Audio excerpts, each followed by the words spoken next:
Hi, I'm Sarah with Abby's Attic Sewing School, and this is a quick refresher on pinning and cutting your pattern. I'm doing one for myself today, this pretty tunic top. And I already have my fabric folded for the layout. This particular pattern calls for some of the pieces to be cut on the fold and some of the pieces to be cut open out flat. So I've already folded my fabric. And one of the first things you have to do when you pin is to make sure you're on the grain.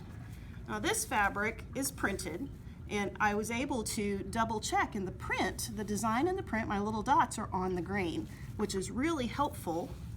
So the first thing I pin is I have my grain line, and I'm looking through the fabric, through the paper into the fabric at my grain. And I can tell that I have got my little arrows perfectly lined up on the grain. So the first pin is going to make sure that my fabric stays, my pattern stays on the grain. So now that my pattern is lined up where it needs to be, I'm not hanging off the edge, I'm not overlapping anything. Now I'm actually going to pin all my corners. I'm cutting the largest size, so I'm actually going to pin in such a way that I point at the number that I'm going to be cutting. When I pin, I'm stabbing through all my layers. I've got my finger down here, and I'm actually holding the fabric down so that I can lift the fabric with my pin, but that enables me to have that point come back through. And I'm going to point at my corner so that this pin is controlling all of this fabric and pattern paper. The other thing I'm going to make sure I do is I'm not sending my pin out there where I'm going to hit it with my scissors. I'm keeping it in control and really close, but not over the line that I'm cutting. The other thing this does is helps me remember which line I'm cutting on. I'm not cutting this one or this one or this one or this one, just this guy out here. I always pin all my corners first. So there's a corner, here's a corner,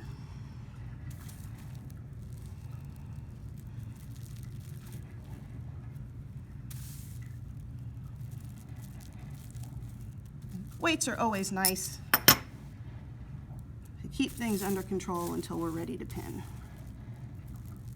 This is an unusual pattern piece. It's got interior corners and exterior corners, and I want to control these as well. And I'm actually going to pin this way so that I can cut up to that corner without getting weirdness.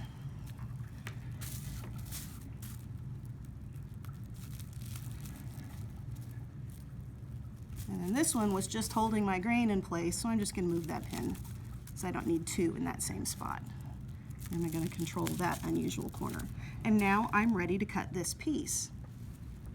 The next piece I'm going to pin is the back, which is done on the fold.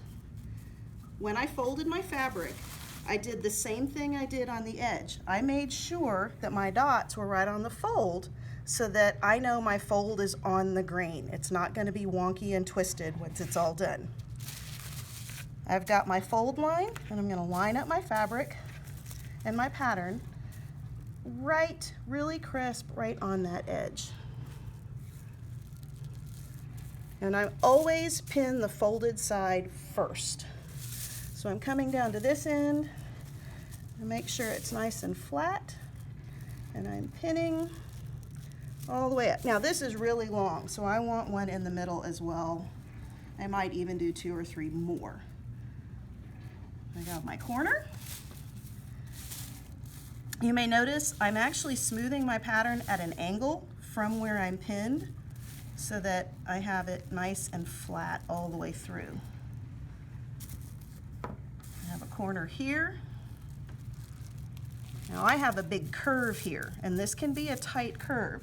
So I want to make sure I am in total control of the fabric when I'm cutting these. I'm going to put a couple of pins. If this was a deeper curve, like say for pants, I might have 3 or 4. Then down here at the bottom of this tunic, it doesn't have a square corner. So in my mind, I'm mentally drawing where that corner would be, so I know where the point of my curve is. So that's where that is, and again, it's a curve, so I need a couple of pins.